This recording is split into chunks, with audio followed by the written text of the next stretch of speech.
ऐसा क्या हुआ कि मुझे अचानक पाकिस्तान आना पड़ा? कभी-कभी एक फ़ोन कॉल आपकी पूरी ज़िंदगी के प्लान को बदल देती है। मेरे साथ भी कुछ ऐसा ही हुआ।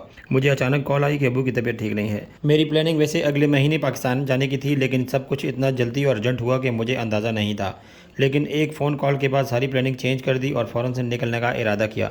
मैं एक बैग खरीदने के लिए करीबी सुपर स्टोर गया, वहाँ से एक मज़बूत सा बैग खरीदा क्योंकि मेरे पास ट्रैवलिंग के लिए कोई बैग नहीं था। और मेरे पास ट्रैवलिंग के लिए कोई सूट भी नहीं था, तो मैंने 2 शर्ट्स और 1 पैंट खरीदी और सारी चीज़ों का बिल करने के बाद मैं बैग लेकर सुपर स्टोर से बाहर निकला और सीधा ऑफिस की तरफ आया और तेज़ी से पैकिंग शुरू कर दी। इसी के दौरान मैंने एयरपोर्ट जाने के लिए गाड़ी भी बुक करा ली थी। ड्राइवर ऑफिस के बाहर पहुंचा तो रवि भाई ने मेरी मदद की सामान रखवाने में। ड्राइवर प्रोफेशनल था, तो उसने जाने से पहले कहा कि पासपोर्ट, टिकट, मोबाइल, पर्स सब चेक कर लें।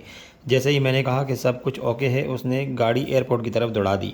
रास्ते में दुबई के ये खूबसूरत रोड सोच रहा था कि कुछ हो ना हो इस तरह की रोड ज़रूर मिस करूँगा।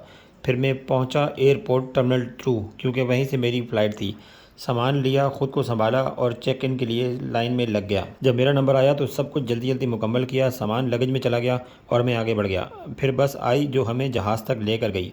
जहाज़ में बैठा, टिकट चेक हुआ और मैं खामोशी से बैठ गया। 2 ढाई घंटे का सफ़र था, लेकिन दिल की हालत ऐसी थी कि जैसे सदियों का सफ़र हो। आखिरकार मैं कराची पहुंच गया।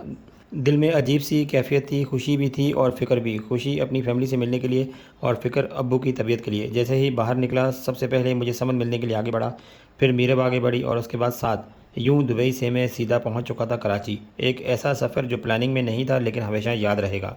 एक इमरजेंसी ट्रिप था, इसने मुझे ये सिखा दिया कि अपनों की अहमियत वक्त पर ही समझ आती है।